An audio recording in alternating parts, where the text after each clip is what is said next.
கடைய வேண்டாம், பொரிக்க வேண்டாம். இது மாதிரி ஒரு தொக்கு பண்ணி பாருங்கள். அரைக்கீரையில் எப்படி இருக்குன்னு சொல்லுங்கள். வாங்க அது எப்படி செய்யலான்னு பார்க்கலாம். முதல்ல ஒரு 6 7 காஞ்ச மிளகாய் எடுத்திருக்கேன். இது சுடு தண்ணியில் கொஞ்சம் நேரம் ஊற வச்சுக்கலாம். அப்புறம் 3 தக்காளி எடுத்திருக்கேன். 3 மீடியம் சைஸ் வெங்காயம் எடுத்திருக்கேன். ஒரு 4 5 பல் பூண்டு எடுத்திருக்கேன். 1 இன்ச்சு இஞ்சி எடுத்திருக்கேன். இதுவும் சுடு தண்ணியில் போட்டு நல்லா வேக வச்சுக்கலாம். வேக வச்சுட்டு தக்காளியோட மேல் தோலை எடுத்துடலாம். எல்லா மேல் தோலையும் எடுத்திருக்கேன். பூண்டு மேல் தோல் எடுத்தாச்சு, இஞ்சி மேல் தோல் எடுத்தாச்சு. ரெடி பண்ணிக்கலாம். ஒரு கடாய் வச்சுருக்கேன். 1 ஸ்பூன் சீரகம், 1 ஸ்பூன் மிளகு, 1 ஸ்பூன் தனியா, 2 ஸ்பூன் வேர்க்கடலை போட்டு இதை நல்லா வறுத்து விட்டுக்கலாம். நல்லா வாசனை வர அளவுக்கு வறுத்துடலாம். வறுத்து எடுத்துட்டு நல்லா ஆற வச்சுக்கலாம். ஆற வச்சுட்டு வெங்காயம், தக்காளி, இஞ்சி, பூண்டு எல்லாத்தையும் மையாக அரைச்சிக்கலாம். இது ரோஸ்ட் பண்ணுறோம் இல்லையா, இதை பொடியாக அரைச்சிக்கலாம். இப்போ ஒரு கடாயில் எண்ணெய் ஊற்றிருக்கேன். கடுகு உளுந்து சேர்த்துக்கலாம். சேர்த்து கடுகு நல்லா பொரித்ததும் நம்ம அரைச்சி வச்சுருக்குறோம் இல்லையா வெங்காயம், தக்காளி எல்லாம், இப்போ அது இதில் சேர்க்க போகிறோம். கடுகு நல்லா பொரியட்டும்.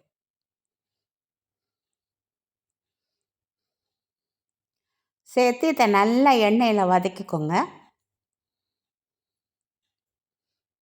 ரொம்ப சூப்பராக இருக்கும் இந்த கீரை.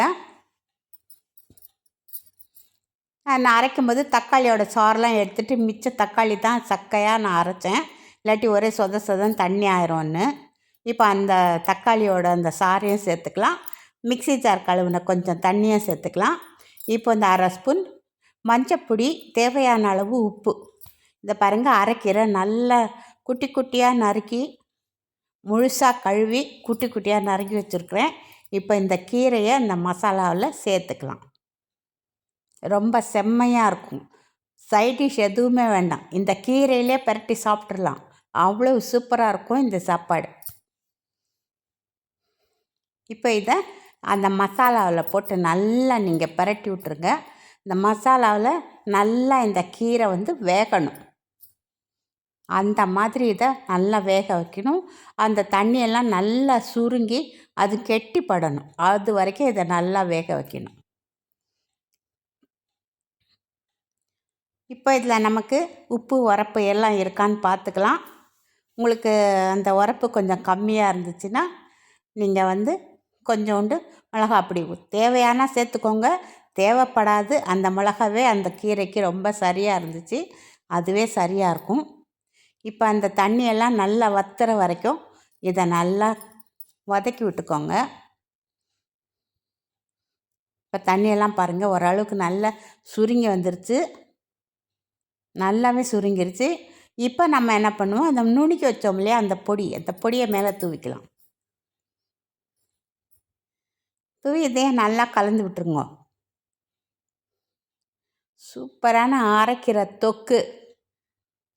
சும்மா வச்சு வச்சு சாப்பிட்லாம், ஒன்றுமே ஆகாது. ஒரு 2 3 நாளைக்கு அப்படியே வச்சுக்கலாம். இப்போ கடைசியாக ஒரு பொருள் இதுதான், எலுமிச்சம்பழம் சாறு ஒரு 1/4. அந்த கீரைக்கு தக்கன சாறு சேர்த்துக்கோங்க. நான் கொஞ்சம் தான் கீரை எடுத்திருக்கேன். நீங்கள் ஒரு கட்டி எடுத்திங்கன்னா ஒரு முழுசாக ஒரு எலுமிச்சம்பழம் சேர்த்துக்கோங்க. அரை கட்டி எடுத்திங்கன்னா அரை சேர்த்துக்கோங்க. நான் கொஞ்சமாக எடுத்ததுனால ஒரு 1/4 பங்கு சேர்த்துருக்கேன். இந்த டேஸ்ட்டு ரொம்ப நல்லாயிருக்கும் அந்த கீரைக்கு. கண்டிப்பாக செஞ்சு பாருங்கள். நம்ம பருப்பு தான் போட்டு கடைவோம், தேங்காய் போட்டு பொரிப்போம்.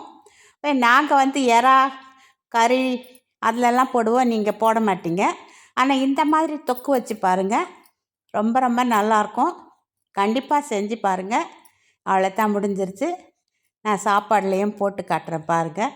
இது சைட் டிஷ்ஷே எதுவும் வேண்டாம், இந்த ஒரு கீரையே போதும், மொத்த சாப்பாட்டையும் சாப்பிட்றலாம். வாங்க இப்போ சாப்பாடு போட்டு உங்களுக்கு காட்ட போகிறேன். பார்த்த உடனே பாருங்கள் எவ்வளோ நல்லாயிருக்கும்னு. கொஞ்சமாக ஆறட்டும். சாதமும் சூடாக இருக்குது, கீரையும் சூடாக இருக்குது, ரெண்டுமே சுட சுட. அவ்வளோதான் ஃப்ரெண்ட்ஸ். பிடிச்சிருந்தா நீங்களும் இதே மாதிரி பண்ணி சாப்பிடுங்க ஃப்ரெண்ட்ஸ். ரொம்ப சத்தானது, ரொம்ப நல்லாயிருக்கும், எல்லாருமே விரும்புவாங்க. இது ஒரு டிஃப்ரெண்ட்டாக பண்ணியிருக்கோம்.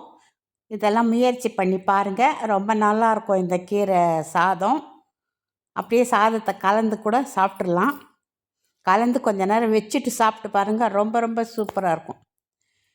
பிடிச்சிருந்தா நீங்கள் செஞ்சு சாப்பிடுங்க. அஸ்ஸலாமு அலைக்கும் ரஹ்மத்துல்லாஹி வபரகாத்துஹு.